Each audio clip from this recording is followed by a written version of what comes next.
soul is mine.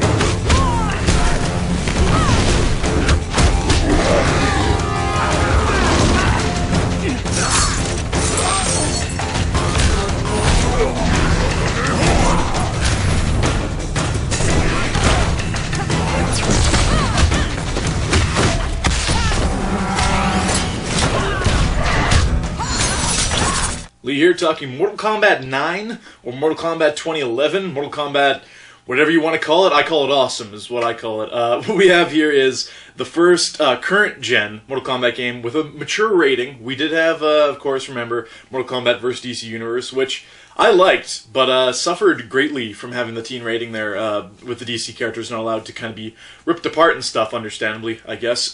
So we have the first foray into a gritty, violent Mortal Kombat on the current gen, which is what we've all been waiting for, and it's awesome. Ed Boon knocked it out of the park, man. It is Mortal Kombat 9, but it really does retell kind of the whole story of Mortal Kombat and makes almost like a divergent timeline. Of course, if you've played the PS2, Xbox, GameCube Mortal Kombat entries, Deadly Alliance, Deception, Armageddon, you kind of know that things are in a bad way. They killed off a lot of main characters. Some people, people are on either side of the fence with the Liu Kang thing, but regardless, we can all agree that they weren't so good. Not a big fan of Armageddon. The 3D things, the 3 different fighting styles. They put in like 40 characters, and some of them you're like, I don't even know who this is. I was not a fan of those particular games. This is a return to form.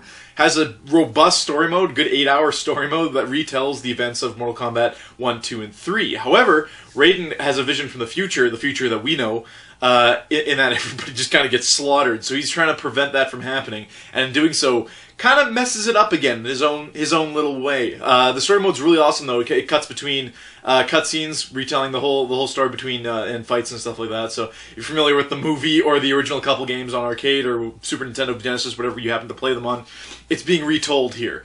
So Mortal Kombat 9 in that case is really kind of like an alternate future to those 3, making it like the true Mortal Kombat 4. I don't know. Aside from that, of course, you have arcade mode. Of course, there's the test your sight, strike, might, and luck, and stuff like that. There's all these different modes. There's a challenge tower, 300 levels. If you played Soul Calibur 4, it's kind of the same idea. There's different things you have to do. Some of them are very, very fun. One of them you have to throw your limbs at an enemy to kill him. You get to play as Goro in one of the modes. It's really neat. They'll be like, hey, you can't act, you can't block or move for the first few minutes, survive. So a bunch of little different scenarios that you can play with, and that'll take you another few hours to get through. Some of them are pretty tough. The Crypt's back, the Necropolis. You get coins for doing most everything in the game that you can spend towards costumes, fatalities, and art renders, because we all want pictures, don't we? In addition to that, there's actually tag team mode now, which you can actually play with 4 human players. So you can do, yourself and a CPU versus 2 CPUs, or you can actually do you and a buddy versus a buddy and a buddy, which is really cool. And the tag team mechanic works really well in that you can tag in during combos. And combos, of course, are freeform, so they kind of redid the whole fighting system. It's not as clunky as past Mortal Kombat games. While it's not like something like Marvel vs. Capcom, where you can get someone in like a 50-hit combo, the idea is that you learn what moves move into other moves. So, if I get a guy in the air here, I can actually do Sub-Zero's Ice Slide and then continue with another combo.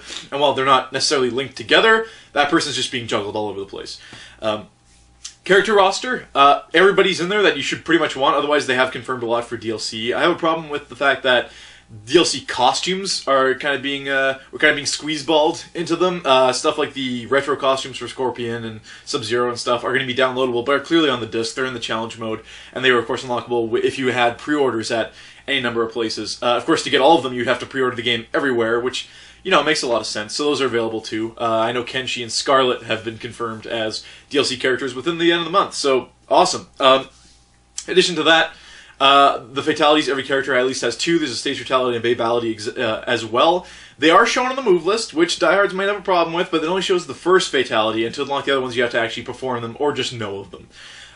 So it really does work, because people, you don't want to have to be looking up the internet every time you, printing out a sheet of fatalities as you did in the previous generation and so on.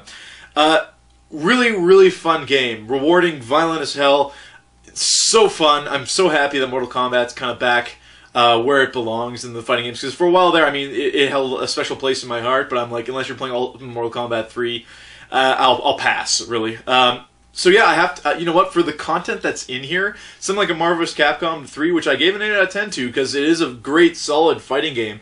As far as content goes, content with a K, I got to give the upper hand to Mortal Kombat. Mortal Kombat's a 9 out of 10 for me. There's so much to do. If you like the fighter, if you like the Mortal Kombat characters, there's so much fun to be had here. Pick up Mortal Kombat 9, rent it, what have you. It is awesome.